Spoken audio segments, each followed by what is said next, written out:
Houston വോയിസിൻ്റെ പുതിയൊരു എപ്പിസോഡിലേക്ക് ഏവർക്കും സ്വാഗതം. ഇന്ന് എന്നോടുള്ളത് കേരളത്തിൽ ജനിച്ചു വളർന്ന് അമേരിക്കയിൽ കുടിയേറി പാർത്ത ഒരു പ്രമുഖമായ വ്യക്തിയാണ്. അച്ചായനുമായിട്ട് നമുക്ക് കുറച്ച് നേരം സംവാദിക്കാം. പ്ലീസ് വെൽക്കം അച്ചായൻ. താങ്ക് യു അച്ചായൻ. അപ്പോൾ ഇന്ന് നമ്മൾ ഈ എപ്പിസോഡിൽ സംസാരിക്കാൻ പോകുന്ന അച്ചായൻ്റെ ഒരു ചെറിയ ജീവചരിത്രമാണ്. അപ്പോൾ അച്ചായൻ ഞങ്ങളോട് കുറച്ച് കാര്യങ്ങൾ സംസാരിക്കാം. അച്ചായൻ ഇവിടെ ജനിച്ചു വളർന്നത്, മാതാപിതാക്കൾ, പഠിച്ച സ്കൂളുകൾ, വിദ്യാഭ്യാസം, അങ്ങനെയൊക്കെയുള്ള കാര്യങ്ങൾ. Please continue. യെസ്, ഇംഗ്ലീഷിൽ മലയാളത്തിൽ പറഞ്ഞാൽ മതി. ഞാൻ ജനിച്ചത് 1948 പെരുമ്പട്ടി എന്ന് പറയുന്ന വില്ലേജിൽ ആണ് ജനിച്ചത്. എൻ്റെ മാതാപിതാക്കന്മാർ എന്ന് എനിക്ക് അറിയാവുന്നവർ, എൻ്റെ അപ്പൻ ഒരു മിലിറ്ററി ഓഫീസറായിരുന്നു. അങ്ങേർക്ക് ആർമിയിൽ പഠിപ്പിക്കുകയായിരുന്നു ചെയ്തുകൊണ്ടിരുന്നത്. വെല്ലിംഗ്ടൺ എന്ന് പറയുന്ന സ്ഥലത്ത് റിക്രൂട്ട്മെൻറ്റൊക്കെ കഴിഞ്ഞ് ഒരു 1949 അപ്പച്ചൻ റിക്രൂട്ട്മെൻറ്റിൽ ആർമിയിൽ MRCയിൽ ചേർന്നു. അത് കഴിഞ്ഞ് ട്രെയിനിങ്ങൊക്കെ കഴിഞ്ഞ് അപ്പോൾ ഞാൻ ഓൾറെഡി മകനായിട്ടുണ്ട്. ഒരു വയസ്സ് എനിക്കുള്ളപ്പോഴാണ് അപ്പൻ ആർമിയിൽ പോകുന്നത്. അത് കഴിഞ്ഞ് അങ്ങേര് പഠിപ്പിക്കുകയായിരുന്നു. ഞാൻ ജനിച്ചത് കൊറ്റനാടാണ്. കൊറ്റനാട് പെരുമ്പട്ടില്ല, പെരുമ്പട്ടി എന്ന് പറഞ്ഞാൽ തിരുവല്ലായിൽ നിന്ന് ഒരു 15 മൈൽ. അതെ. അവിടെ വനപ്രദേശമാണ്. വനപ്രദേശമല്ല, ജനവാസമുണ്ട്. അവിടെ എൻ്റെ അമ്മയുടെ അപ്പൻ കേരളത്തിലെ ഒരു പഴയ കാലത്തെ പ്രമുഖ യാക്കോബായ കുടുംബത്തിൽ ജനിച്ച മണലിൽ ഫാമിലിയിലാണ്. അന്ന് അപ്പൻ ജനിച്ച ഭവനം വിട്ടുപോകേണ്ടത് പഴയ 99 വലിയ വസൂരി കാലത്ത് വല്യച്ഛനും കൊച്ചച്ഛനും ഒക്കെ എല്ലാവരും മരിച്ച് ഒറ്റത്തടിയായിട്ട് തീർന്ന് അങ്ങേര് 40,000 പറ നിലത്തിലെ നെല്ല് പാട്ടം വാങ്ങുന്ന ഒരു മനുഷ്യനായിരുന്നു. ആ അദ്ദേഹത്തിൻ്റെ സ്വത്തുക്കൾ മുഴുവൻ കുടുംബത്തിലുള്ള അമ്മാവിമാരും ഒക്കെ അടിച്ചു മാറ്റി അങ്ങേര് ആനപ്പുറമ്പാൽ തലവടി വിട്ട് പെരുമ്പട്ടി എന്ന് പറഞ്ഞ സ്ഥലത്ത് വന്ന് താമസിക്കുകയായിരുന്നു. കിഴക്കോട്ട് പോയി. കിഴക്ക് ചേരവാലെന്ന് പറയുന്ന ഒരു ഫാമിലിയുണ്ട്. അത് എൻ്റെ വല്യമ്മയുടെ ചേട്ടത്തിയുടെ വീടാണ്. അവർ അപ്പോൾ താമസമുള്ളത് കൊണ്ട് അപ്പച്ചൻ പെരുമ്പട്ടിയിൽ വന്നതാണ്. അങ്ങനെയാണ് ഞാൻ എൻ്റെ അമ്മയെ കല്യാണം കഴിപ്പിച്ചിരിക്കുന്നത് പട്ടേരിൽ കൊച്ചുകുഞ്ഞ് ഉപദേശി എന്ന് പറയുന്ന മാർത്തോമായിലെ ഒരു ഉപദേശിയുടെ മകനായിരുന്നു എൻ്റെ പിതാവ്. അവർ മാരാമണ്ണ് പട്ടേരിൽ ആയിരുന്നു. അവരവിടുന്ന് മാരാമണ്ണിൽ നിന്ന് വിട്ട് പുല്ലാട് വന്ന് താമസമായി. അങ്ങനെയാണ് എൻ്റെ അമ്മയുമായിട്ടുള്ള വിവാഹം. എൻ്റെ അമ്മയുടെ അപ്പന് 4 ആൺമക്കളും ഒരു പെണ്ണുമേ ഉള്ളായിരുന്നു. അങ്ങനെ വിവാഹമൊക്കെ കഴിഞ്ഞു. ഞങ്ങൾ വളർന്നു. അല്ല, ഫാദറും മദറും അളിയന്മാരുടെ കൂടെയാണ്. എൻ്റെ ഗ്രാൻഡ് മദർ, അപ്പൻ്റെ അമ്മ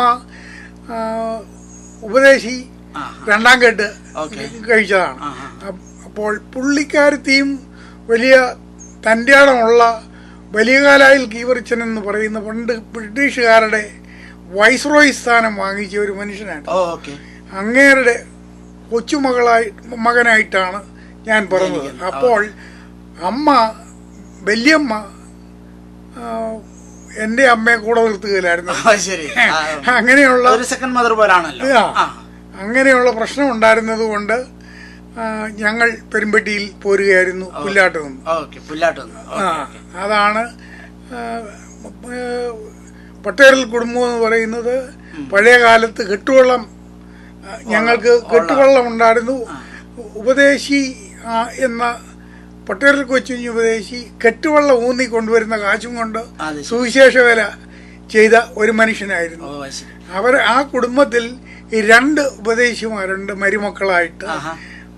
വലിയ കാലായിൽ ഗീവർച്ചൻ്റെ മകളെ രണ്ടുപേരും കെട്ടിയിരിക്കുന്നത് മേമനെ ഉപദേശിയും മേമനെ പാപ്പി ഉപദേശിയും പട്ടേലിൽ കൊച്ചിഞ്ഞ് ഉപദേശിയുമാണ്. അങ്ങനെ ഉപദേശിമാരുടെ കുടുംബത്തിൽ ജനിച്ചത്. അത് ബേസിക്കലി പറഞ്ഞാൽ മർത്തോമാ സഭയുടെ ഉപദേശിമാരാണ്, CSI ആയിട്ടില്ല. ഇല്ല. ഓക്കെ. അപ്പൊ അച്ചായന്റെ ഫാദറിന്റെ കാര്യം പറഞ്ഞ് പെരുമ്പട്ടിയിലാണ് താമസിക്കുന്നത്. അന്നത്തെ കാലത്ത് പെരുമ്പട്ടി വരെ എത്തുന്നത് എങ്ങനെയാണ്? ഏത് സിറ്റിയിൽ നിന്നാണ് എങ്ങനെയാണ് വരുന്നത്? വെണ്ണിക്കുളം വഴി മല്ലപ്പള്ളി വഴി ബസ്സുണ്ട്. അന്ന് ചെറുപ്പത്തിൽ ബസ് ഉണ്ട്, 1-2 കാണുള്ളൂ, മാത്രമേ ഉള്ളൂ. ഓക്കെ.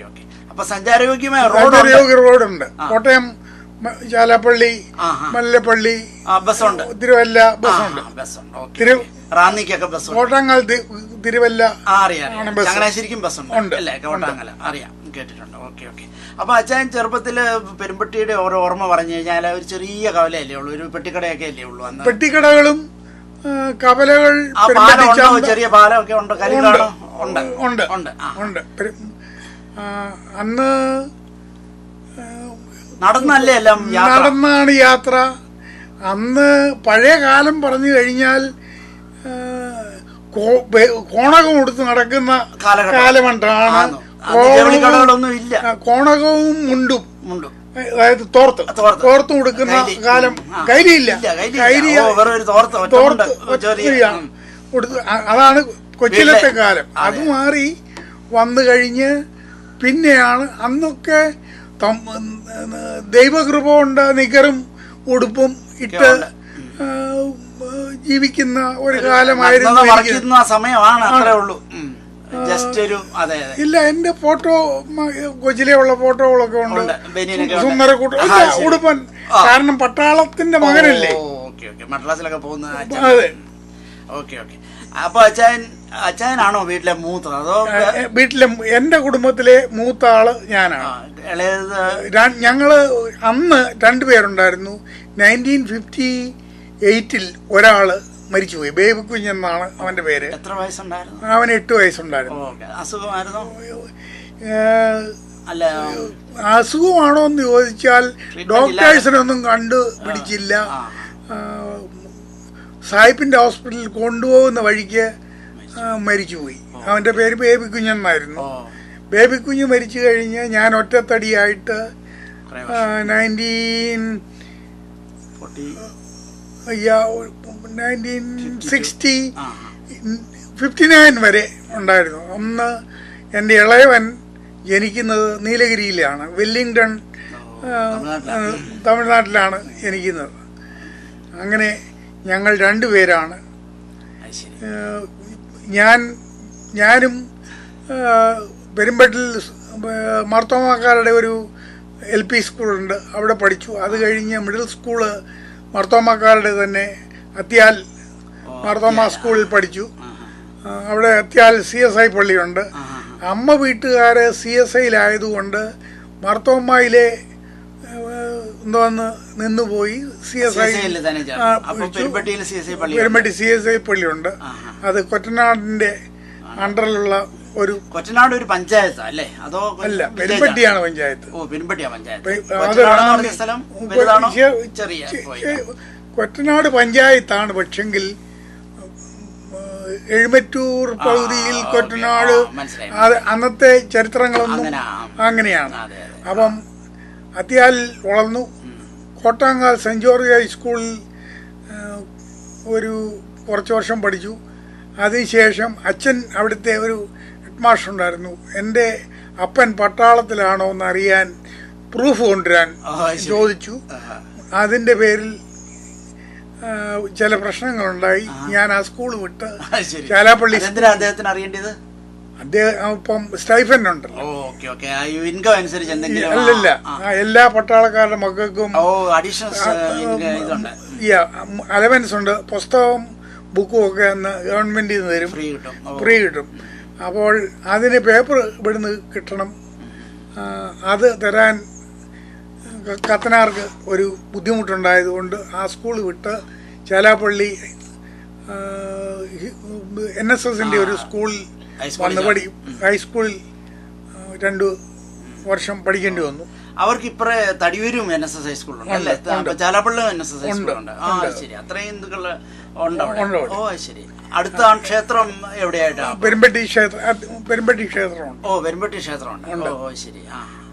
അപ്പോൾ ഞങ്ങള് ഒത്തിരി ഹിന്ദുക്കളുമായിട്ട് നമ്മളെല്ലാം നെയ്ബേഴ്സ് ഫ്രണ്ട്ഷിപ്പ് എല്ലാ ഓണത്തിനും എല്ലാ ഓണത്തിനും ശിവരാത്രിക്കും ഒക്കെ പറയിടാൻ ആന വരികയും ഒക്കെയുള്ള പ്രശ്നമുണ്ട്.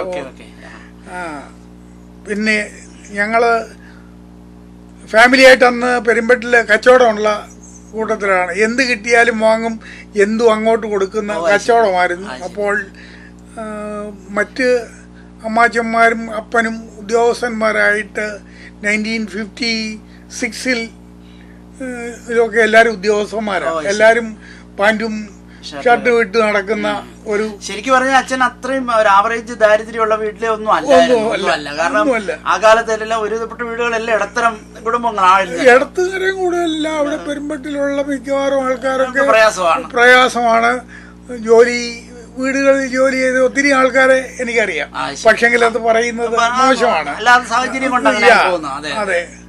അപ്പോ ഇന്ന് നോക്കിയാൽ അവരെല്ലാം അമേരിക്കയിലും വലിയ നിലകളിലാണ് എത്തിയവരുണ്ട്. അതെ അതെ.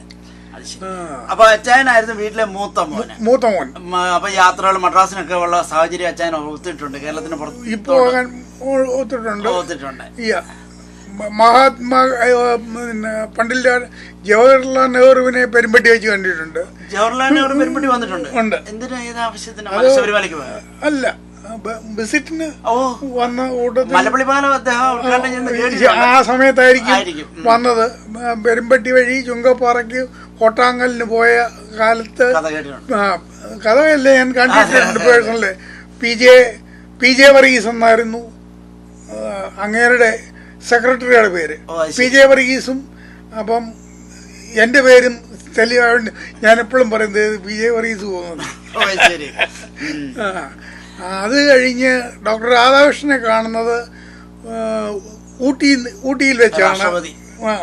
ഊട്ടിയിൽ വെച്ച് കാണാനുള്ള ഭാഗ്യം ഉണ്ടായിട്ടുണ്ട്. അപ്പൊ ഫാദറും മദറും മിലിറ്ററി കണ്ടോൺമെന്റിലാ താമസമൊക്കെ? അല്ല, അത് അന്ന് വെല്ലിംഗ്ടണിൽ താമസിക്കുമ്പോഴാണ് ഇങ്ങനെ കാണാൻ പോയത്. അമ്മ പോയി അപ്പൻ്റെ കൂടെ അന്ന് താമസിച്ച് 2 വർഷമോ മറ്റോ താമസിച്ചുള്ളൂ. ആ സമയത്താണ് ഈ ഇളയ മോനുണ്ടാകുന്നത്. മദറിന് ആരോഗ്യമൊക്കെ ഇല്ല. മദറിന് പഴയ കാലം മുതല് ഓമനിച്ചു വളർത്തിയ ഒറ്റപുത്രിക്ക് അസുഖം ഉള്ള നെയ്യും ലേഹ്യവും എല്ലാം മണലിൽ കുട്ടി കൊടുത്ത് ദീനമാക്കിയതാന്ന് ഇന്നത്തെ സ്റ്റഡി അനുസരിച്ച് അങ്ങനെ പറയാം. പക്ഷെങ്കിൽ ആട്ടിൻ ലേഹ്യവും ചെയ്യുമായിരുന്നു. പുള്ളിക്കാരത്തി CSIയുടെ മരണം വരെ ഉള്ള കോൺഫറൻസുകൾക്ക് മുഴുവനും മഹിളാ സമാജത്തിന്റെ മീറ്റിങ്ങുകൾക്കും വിമൻസ് ഫെലോഷിപ്പിന്റെ എല്ലാം പോകും. ഒരു പ്രാവശ്യം എവിടെ ഒരു കടന്നു പോകേണ്ട സ്ഥലത്ത് വെച്ചൊരു ആക്സിഡന്റ് വള്ളത്തേൽ ഉണ്ടായി. അതോട് കാലിന് ബുദ്ധിമുട്ടൊക്കെ വന്നു. എന്നാലും വലിഞ്ഞും വഴിഞ്ഞും എല്ലാ സ്ഥലങ്ങളിലും പോകുമായിരുന്നു. അമ്മ 1993 93 അമ്മ പോയി. 2 മക്കളാണ്. ഞാൻ ചാലാപ്പള്ളി സ്കൂളിലെ പഠിത്തം കഴിഞ്ഞ് കോഴഞ്ചേരി സെന്റ് തോമസ് കോളേജിൽ പ്രീ ഡിഗ്രിക്ക് ചേർന്നു. പ്രീ ഡിഗ്രി കഴിഞ്ഞ് ഉണ്ട്. ഗ്രൂപ്പുണ്ട്. തേർഡ് ഗ്രൂപ്പ് എടുത്ത് ആണ് പഠിച്ചത്. അത് കഴിഞ്ഞ് സിവിൽ എഞ്ചിനീയറിങ് പഠിച്ച് പിന്നെ സിവിൽ എഞ്ചിനീയറിംഗ് പഠിക്കണമെങ്കിൽ എവിടെ പോകണം? ഒരു ഡിപ്ലോമ കോഴ്സായിരുന്നു. എവിടെ പോകണം പഠിക്കാൻ? അവിടെ കേരളത്തിൽ തന്നെ നമ്മുടെ പോളിടെക്നിക് ആണോ? അല്ല, പ്രൈവറ്റ് സ്കൂളിൽ പഠിച്ച് കേട്ടിട്ടുണ്ട്. കുമ്മനാട്ടല്ല പഠിച്ചു. പക്ഷെ വരയ്ക്കാനൊക്കെ പഠിപ്പിച്ചോ? വരയ്ക്കാനൊക്കെ പഠിപ്പിച്ചു, ഡ്രാഫ്റ്റ്സ്മാൻഷിപ്പ് എല്ലാം പഠിച്ചു. 11 സബ്ജക്റ്റ് ഉണ്ടായിരുന്നു. 11 സബ്ജക്റ്റ് പഠിച്ചത് കൊണ്ടാണ് 2 വർഷത്തെ കോഴ്സായിരുന്നു. 2 വർഷത്തെ കോഴ്സ് കഴിഞ്ഞ് ഇന്ത്യൻ റെയിൽവേയില് 1972 ജോയിൻ ചെയ്തു. ഇന്ത്യൻ റെയിൽവേയില് അതെവിടെ? ബാംഗ്ലൂരില്. ഡ്രാഫ്റ്റ്സ്മാനായിട്ട് അല്ല, സൈറ്റ് സൂപ്പർവൈസറായിട്ട്. സൈറ്റ് സൂപ്പർവൈസറായിട്ട് വീൽ ആൻഡ് ആക്സൽ പ്രോജക്റ്റിന്റെ ആദ്യത്തെ ഗ്രൂപ്പിൽ എഞ്ചിനീയറായിട്ട് സൂപ്പർവൈസറായിട്ട് ജോലി ചെയ്തു. ഫാക്ടറിയിലാണ് അല്ല, കൺസ്ട്രക്ഷൻ പ്രോജക്റ്റില് ആദ്യമായിട്ട് പ്രോജക്റ്റ് വരുന്നത്.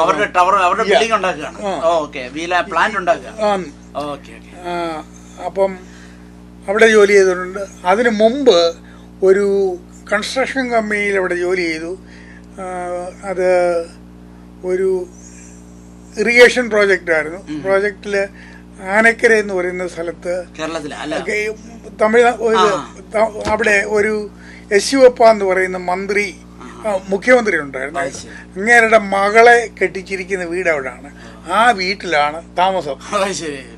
അതുകൊണ്ട് അക്കോമഡേഷൻ അവിടെയാണ്. അവര് പിന്നെ അവർ റാഗി റൊട്ടി ഉണ്ടാക്കി തിന്നും. എനിക്ക് വേണ്ടിയിട്ട് അവര് അരി റൊട്ടി ഉണ്ടാക്കും. പ്രിഫറൻസ് ഉണ്ട്. അങ്ങനെ ആണ് ആ വീട്ടിൽ താമസിച്ചത്. അങ്ങനെ കർണാടകം നല്ലതുപോലെ സംസാരിക്കാൻ പഠിച്ചു. കന്നഡ പഠിച്ചു. 3 വർഷം കൊണ്ട് അവർ സംസാരിക്കുന്നതിലും നല്ലതായിട്ട് കർണാടകം സംസാരിക്കാൻ പഠിച്ചിട്ടുണ്ട്. അവർ അതുകൊണ്ട് ഇപ്പോഴും അതിന്റെ ഗുണമുണ്ടാവും. അത് കഴിഞ്ഞ് 1976 മാരേജ്. എൻ്റെ ഭാര്യയ്ക്ക് അന്ന് നഴ്സസിന് വിസ കൊടുക്കുന്നതാണ്. അവള് ഓൾ ഇന്ത്യ ഇൻസ്റ്റിറ്റ്യൂട്ടിലെ ഒരു നേഴ്സായിരുന്നു ഇന്ത്യയില്, ഡൽഹിയില്. അവള് വിസ കിട്ടി. നാട്ടിൽ വിവാഹത്തിന് വന്നപ്പോഴാണ് കാണുന്നത്, വിവാഹം ആലോചിക്കുന്നത്. അങ്ങനെ വിവാഹം നടന്ന് ഞാനും അവള് അമേരിക്കയ്ക്ക് പോകുന്നു. ഒരാഴ്ച കഴിഞ്ഞ് 6 മാസം കഴിഞ്ഞ് എനിക്കും വിസ കിട്ടി. അന്ന് എങ്ങനെയാ ഈ അമേരിക്കയ്ക്കുള്ള ഈ ഒരു വിസ നഴ്സസിന് ചാൻസ് ഉണ്ടെന്ന്? നഴ്സസിന് ഇവര് ഡൽഹിയിലൊക്കെ കൂട്ടുകാരൊക്കെ റെഫർ ചെയ്യും. അത് ശരി. അങ്ങനെ അച്ഛൻ കല്യാണം കഴിക്കുമ്പോൾ തന്നെ അമ്മാമ്മ ഇവിടെ? അല്ല, കല്യാണം കഴിച്ചിട്ടാണ് അവള് പോരുന്നത്. അത് കഴിഞ്ഞ സ്പൗസിനെ അങ്ങനെയാണ് ഞാൻ അമേരിക്കയിൽ വരുന്നത്. അത് ഏത് വർഷമായിരിക്കും? 1976 കല്യാണം കഴിഞ്ഞു. 1977 ജൂലൈയിൽ ഷിക്കാഗോ. അന്ന് ഇന്റർവ്യൂ ഒക്കെ എവിടെ വെച്ചായിരുന്നു? ഡൽഹി വെച്ചായിരുന്നു. ഡൽഹിയിൽ തീ പിടിക്കുന്ന ചൂടിൽ പോയി ഇന്റർവ്യൂ കഴിഞ്ഞു. അന്ന് പാസ്പോർട്ട് അത് കഴിഞ്ഞാണോ അപ്ലൈ ചെയ്യുന്നത് അതോ? അല്ല, പാസ്പോർട്ട് ഓൾറെഡി എടുത്തിട്ടുണ്ടായിരുന്നു. വിസ ഇന്റർവ്യൂ ഒക്കെ ടഫ് ആയിരുന്നോ? ഒന്നും ചോദിക്കാറില്ല. ഇമിഗ്രന്റ് വിസ ആയതുകൊണ്ട് എല്ലാം അറിയാം. പേപ്പർ വർക്ക് സബ്മിറ്റ് ചെയ്യുന്ന അനുസരിച്ചിട്ട് നമ്മൾ പാസ്പോർട്ട് സബ്മിറ്റ് ചെയ്യുക, ഇന്റർവ്യൂ കഴിയുക, പോരുക, അത്രയേ ഉള്ളൂ. അന്ന് എയർപോർട്ടിൽ വന്ന ഉടനെ ഗ്രീൻ കാർഡ് കിട്ടുന്ന ഒരു അനുഭവം അന്ന് അങ്ങനെ ഉണ്ടായിരുന്നു? അല്ല, എയർപോർട്ട് വരുന്ന ഉടനെ ഗ്രീൻ കാർഡ്, എയർപോർട്ടിൽ വന്ന ഉടനെ ഗ്രീൻ കാർഡ് വരും. പിന്നെ അത് വെച്ച് നമ്മള് ശരി. അപ്പൊ ഓൾറെഡി അമ്മാമ്മ ഇവിടെ അപ്പാർട്ട്മെന്റ് ഉണ്ടായിരുന്നു? ഇവിടെ ഉണ്ടായിരുന്നു. അമ്മാമ്മയുടെ ഒരു കസിൻ ഉണ്ട്, പുള്ളിയാണ് അവൾക്ക് സ്പോൺസർ ചെയ്തത്. ഏത് സ്ഥലത്തായിരുന്നു? ഷിക്കാഗോ. അന്നും ഈ ഷിക്കാഗോ ഇന്നത്തെ പോലെ വലിയ സിറ്റിയാണ്. ശരി. കണ്ടിട്ട് പിന്നെ ചാമ്പ്യനെ യാത്രയൊക്കെ ചെയ്തിട്ടുണ്ട്. അപ്പോ അങ്ങനെ അമേരിക്കയിൽ വന്നു. ജോലി ആദ്യമൊക്കെ തപ്പിയിട്ടൊന്നും ജോലി കിട്ടിയില്ല. പെണ്ണുങ്ങളൊക്കെ പറയുമായിരുന്നു, ഇവള് എഞ്ചിനീയറെ പോയി കെട്ടിക്കൊണ്ട് വന്നിട്ട് ജോലിയൊന്നുമില്ല. ഞങ്ങളെ ഭർത്താക്കന്മാരൊക്കെ ജോലി ചെയ്യുന്നു. അത് കഴിഞ്ഞ് ഒന്നും നടക്കാതായപ്പോൾ ഞാൻ എങ്ങനെയാലും എവിടെയെങ്കിലും കയറിയാൽ മതിയെന്ന് വിചാരിച്ച് ഒരിടത്ത് ഒരു മിഷൻ ഷോപ്പിൽ ബ്ലൂ പ്രിൻ്റൊക്കെ വായിക്കാൻ അറിയാവുന്നതുകൊണ്ട് അവർ ഹയർ ചെയ്തു. ആദ്യത്തെ ദിവസം സ്റ്റാർട്ടിങ് ബട്ടണും ഓഫ് ചെയ്യുന്ന ബട്ടണും അറിയാൻ വയ്യാഞ്ഞുകൊണ്ട് പറഞ്ഞു വിട്ടു. നിന്നെ എടുത്ത് സൂപ്പർവൈസർ എടുക്കുക വരാൻ പറഞ്ഞു. അങ്ങേര് എന്നെ ഒരു ട്രെയിനി ആയിട്ട് 3 മാസത്തേക്ക് ഇട്ടു. 1 മാസം കൊണ്ട് ഞാൻ അവരുടെ സ്റ്റാൻഡേർഡിൽ വന്നു. അന്നും ഒരു നേഴ്സിന് 2 രൂപ കിട്ടുമ്പോൾ 2.5 രൂപ കിട്ടുമ്പോൾ എനിക്ക് 4 രൂപ ഒരു മണിക്കൂറിന് കിട്ടുമായിരുന്നു. യെസ്. അന്ന് വേറൊരു സംഭവം ഉണ്ടായി. അമേരിക്കയിൽ വരുമ്പോൾ എന്നെ പിക്ക് ചെയ്തുകൊണ്ട് എൻ്റെ അളിയനെന്ന് പറയുന്ന ഈ പാർട്ടി പോയത് അവിടുത്തെ ഒരു കൾച്ചറൽ അസോസിയേഷൻ്റെ മീറ്റിങ്ങിനാണ്. അപ്പോൾ എല്ലാവർക്കും അന്ന് കോളേജിൽ പഠിച്ച എല്ലാവർക്കും അറിയാം. കുറേ പേരുണ്ടായിരുന്നു. അവർ പറഞ്ഞു ഇദ്ദേഹത്തിനെ ജോയിന്റ് സെക്രട്ടറി ആക്കി വെക്കണം. അങ്ങനെ വീട്ടിൽ വരുന്നതിന് മുമ്പ് അസോസിയേഷൻ്റെ ജോയിന്റ് സെക്രട്ടറി ആയിട്ടാണ് വീട്ടിലോട്ട് വരുന്നത്. അങ്ങനെ കൾച്ചറൽ അസോസിയേഷനിൽ വന്നു, ജോലി കിട്ടി. ഇത് കഴിഞ്ഞു നേഴ്സസ് അസോസിയേഷന് അന്ന് സൈക്കാട്രിക് കോഴ്സ് എടുക്കണമായിരുന്നു. ഞങ്ങൾ ഇല്ലിനോയി കൾച്ചറൽ അസോസിയേഷന്റെ പേരിൽ കോഴ്സ് നടത്തി. അന്ന് ആ കോഴ്സിന് മിക്കവാറും അന്ന് നടത്തിയ സ്ത്രീകളുടെ എല്ലാം സർട്ടിഫിക്കറ്റിൽ എന്റെ ഒപ്പം കൂടിയുണ്ട്. ബയോഡേറ്റയിൽ ആ ഒപ്പ് ഉണ്ട്. അങ്ങനെ പിന്നെ അവിടെ IADO എന്ന് പറയുന്ന ഒരു ഡെമോക്രാറ്റിക് ഓർഗനൈസേഷൻ ഉണ്ട്. Indo American democrat. അതിൻ്റെ ജോയിന്റ് സെക്രട്ടറി ആയിട്ട് സർവീസ് ചെയ്തിട്ടുണ്ട്. ഇതെല്ലാം അച്ഛൻ ഈ ഭാഷയിലുള്ള ഒരു ഗുണം കൊണ്ടല്ലേ ഇവിടെ എല്ലാം ഇങ്ങനെയൊക്കെ ചെയ്യാൻ പറ്റിയ? അതെന്തോ ഇംഗ്ലീഷ് നമുക്ക് അന്നത്തെ ഇവിടുത്തെ വളഞ്ഞ ലാംഗ്വേജ് അറിയത്തില്ല. എങ്കിലും തമ്പുരാൻ ഒരു കരുണ ചെയ്തിട്ടുണ്ട്. എവിടെ ചെന്നാലും നിന്നെ മേളിൽ നിർത്തും. അത് ഒരു ലൈഫിലെ സംഗതിയാണ്. അത് കഴിഞ്ഞ് അവിടുത്തെ മേയർ വാഷിങ്ടണ്, മേയർ ബേണ്, ഫിലിപ്പ് റോക്ക്, പോൾ സൈമന്, എന്ന് പറയുന്ന എല്ലാ ആൾക്കാരുമായിട്ടും കണക്ഷനും സിറ്റിയിലും അങ്ങനെയാണ്. അത് പിന്നാണ് ഉണ്ടായത്. പക്ഷെങ്കിൽ 1 വർഷം കഴിഞ്ഞപ്പോൾ ജോലി നിർത്തി. കമ്പനി ജോലി ക്ഷീണമായി. ഒടുവില് പാറക്കൽ എഞ്ചിനീയറിംഗ് എന്നും പറഞ്ഞൊരു കമ്പനി തുടങ്ങി, സ്റ്റാർട്ട് ചെയ്തു ഓൺ ബിസിനസ്. 79-79 സ്റ്റാർട്ട് ചെയ്തു. അത് കഴിഞ്ഞ് ഒരു അമേരിക്കൻ പോളിഷുകാരൻ, യുഗോസ്ലോവിയൻ ഒരു കാർപ്പൻറ്റർ എനിക്ക് ജോലി ചെയ്യുമായിരുന്നു. അവൻ്റെ പേരും ജോൺ എന്നാണ്. അവൻ ഷിക്കാഗോ ബെൽഡർ എന്നാണ് അവരുടെ കമ്പനിയുടെ പേര്. അവനെ ഞാൻ ഹയർ ചെയ്ത് കുറേ നാൾ കഴിഞ്ഞ് അവന് ദേഷ്യം വന്നും വെള്ളം അടിച്ചും വന്നാൽ ഈസസ കൂറ ബന്ദി ബോഗ എന്ന് പറയുന്ന ഒരു ഭാഷയിൽ, അവന്റെ ഭാഷയിൽ പറയും. അത് പിന്നെ മനസ്സിലായി യേശു ക്രിസ്തുവിനെ ചീത്ത വിളിക്കുക.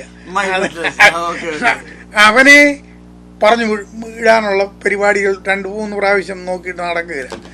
അവനെ പറഞ്ഞു വിടുന്ന സമയത്ത് ഞാൻ പറഞ്ഞു, നമ്മൾ തമ്മിൽ ഈ പണി നടക്കത്തില്ല. അവൻ പ്രിന്റ് ഷോപ്പിൽ പോയി അമേരിക്കൻ ബിൽഡേഴ്സ് എന്ന് പറയുന്ന ഒരു കമ്പനി രജിസ്റ്റർ ചെയ്ത് എനിക്ക് ജോൺ എന്ന് പറയുന്ന പേരും വെച്ച് അതിൻ്റെ ലീഗൽ പേപ്പേഴ്സ് മുഴുവൻ ശരിയാക്കി എൻ്റെ വീട്ടിൽ കൊണ്ടുവന്ന് നിർണയിച്ച് പറഞ്ഞു, നാളെ മുതൽ നീ അമേരിക്കൻ ബിൽഡേഴ്സ്, ഞാൻ Chicago builder, we are going to separate. അങ്ങനെ സെപ്പറേറ്റ് ചെയ്ത തുടങ്ങിയ ഒരു കമ്പനിയാണ് അമേരിക്കൻ ബിൽഡേഴ്സ് എന്ന് പറയുന്ന കമ്പനി. അവിടെ 5-6 വർഷം ഷിക്കാഗോയിൽ ഓപ്പറേറ്റ് ചെയ്തു. ഷിക്കാഗോയിൽ CSI പള്ളി ഉണ്ടാക്കി. അവിടെയും ഇവിടെയും മർത്തോമ പള്ളിയിലും അവിടെ ഇവിടെയും പോയിരിക്കുന്ന ആൾക്കാരെ എല്ലാം 1 കൂട്ടി CSI പള്ളി 2-3. ആദ്യം ഉണ്ടായിരുന്നത് ജോൺസൺ മാത്യൂസ് തമ്പി. അങ്ങനെ 3 അടുപ്പുകല്ല് പോലെ 3 CS ഫിലിപ്പച്ചൻ പറയുമായിരുന്നു. ആ കാലം കഴിഞ്ഞ് പള്ളിയായി. ഇന്ന് ഷിക്കാഗോയിൽ 2 പള്ളിയുണ്ട്. അതുവരെ CSI ഇല്ലായിരുന്നിടത്ത് ഇന്ന് തമ്പുരാൻ്റെ കൃപ കൊണ്ട് 2 പള്ളികളുണ്ട്.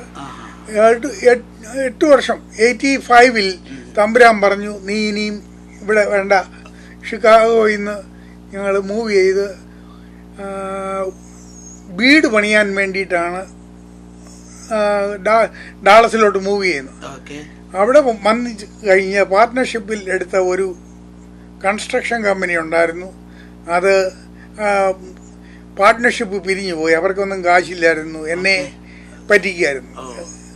എനിക്ക് ഒരു $2 ലക്ഷം അന്ന് 85-ൽ നഷ്ടമായി. വളരെ ക്ഷീണിതനായിട്ട് ഇരിക്കുന്ന സമയത്ത് പിന്നെ ഒരു വെള്ളക്കാരൻ ബിൽക്കിൻസി എന്ന് പറയുന്ന ഒരാളിൻ്റെ കമ്പനിയിൽ പോയി ജോലി ചെയ്തു. അങ്ങേര് പഴയ കാലത്ത് അറ്റ്ലാന്റയിലെ യൂണിവേഴ്സിറ്റിയിൽ നിന്ന് ലോ ഡിഗ്രിയും പാസ്സായ ഒരു മനുഷ്യനാണ്. അങ്ങേര് എന്നെ പാർട്ട്ണർഷിപ്പാക്കി ഒടുവിൽ മാറ്റി. ഞങ്ങള് അല്ല, അങ്ങേരുടെ പാർട്ട്ണർഷിപ്പിൽ ഞാനും കൂടി പാർട്ട്ണറായി എന്നെ ഉൾക്കൊള്ളിച്ചു. ബിസിനസ് പാർട്ട്ണറായി. മലയാളികൾ പറയുമായിരുന്നു, എങ്ങാണ്ട് ഒരു ഡൂക്ലി സായിപ്പ് വന്നിട്ട് ഇവനെ. അന്നേ കാലത്ത് ഈ ബിൽക്കിൻസി വിവാഹം കഴിച്ചിരിക്കുന്നത് വുഡ്രോ വിൽസൺ പ്രസിഡന്റിന്റെ അനിന്ദ്രത്തിയെ, അമേരിക്കൻ പ്രസിഡന്റിന്റെ അനിന്ദ്രത്തിയെ കല്യാണം കഴിച്ച മനുഷ്യനാണ് ഈ ബിൽക്കിൻസി പാർട്ട്ണർ. അപ്പം ഞങ്ങള് ഡാളസിലെ സംഭവം വീട്ടിൽ വന്ന് വീട്ടിൽ നിന്ന് നമ്മളെ ഫുഡ് വരെ കഴിക്കുന്ന ഒരു ആളായി മാറി. ഞങ്ങള് അങ്ങനെ എൻ്റെ 3 മക്കളെയും കൊണ്ട് അങ്ങേരുടെ വീട്ടിൽ പോയാൽ അങ്ങേര് കുക്ക് ചെയ്യും, ഹോട്ട് ഡോഗും ഒക്കെ ഉണ്ടാക്കി കുഞ്ഞുങ്ങളായിട്ടിരിക്കുന്നത് കുക്കുമൊക്കെ ചെയ്ത് അവർക്ക് വലിയ സന്തോഷമായിരുന്നു ബിൽക്കിൻസിയെ കാണുന്നു വീട്ടിൽ പോകുന്നു. അങ്ങനെ ഒരു സായിപ്പ് എനിക്ക് ഫ്രണ്ടായിട്ട് ഉണ്ടായിരുന്നു. ബിൽക്കിൻസിയും ബാർബറയും മരിച്ചുപോയി. അത് കഴിഞ്ഞ് കൺസ്ട്രക്ഷൻ കമ്പനി, ആ കമ്പനിയിൽ നിന്ന് വിട്ട് ഞങ്ങൾ പിന്നെയും കൺസ്ട്രക്ഷൻ കമ്പനിയിലോട്ട് പോയി. കൺസ്ട്രക്ഷൻ കമ്പനി ഇന്നും തുടരുന്നു. അതിന് അമേരിക്കൻ ബിൽഡേഴ്സ് എന്നുള്ള പേര് യെസ്, അത് സ്റ്റിൽ ഗോയിങ്. അതിന് അമേരിക്കൻ ബിൽഡേഴ്സ് ഓഫ് ടെക്സസ് എന്ന് മാറ്റി കോർപ്പറേഷൻ രജിസ്ട്രേഷൻ ഇതാണ് ബിസിനസ് നടത്തുന്നത്. യെസ്. അതിന് എത്ര ടേൺ ഓവർ ഇപ്പം ഉണ്ടാവും? $1 million, സംടൈംസ് $2 million വരെ പോകുന്നുണ്ട്. കൂടുതൽ ഏത് ടൈപ്പ് ബിൽഡിംഗ് വർക്കുകളാണ്? Commercial building.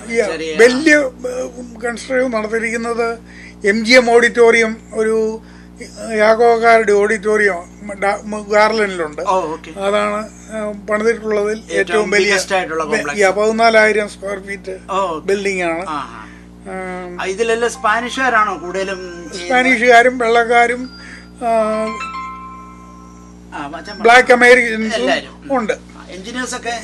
എഞ്ചിനീയേഴ്സ് ഞാൻ തന്നെയാണ്. എല്ലാം ഡിസൈൻ ഇവിടുത്തെ അമേരിക്കയിലെ സിസ്റ്റം അനുസരിച്ച് ഡിസൈനേഴ്സ് സെപ്പറേറ്റ് ആണ്. ഒരു ഡ്രോയിങ് ഉണ്ടാക്കി തരും, അത് വെച്ച് നമ്മൾ പണിയാന്ന് മാത്രമുള്ള കൊടുക്കാന്നുള്ളേ ഉള്ളൂ. ഏത് സിറ്റിയിൽ അവിടെ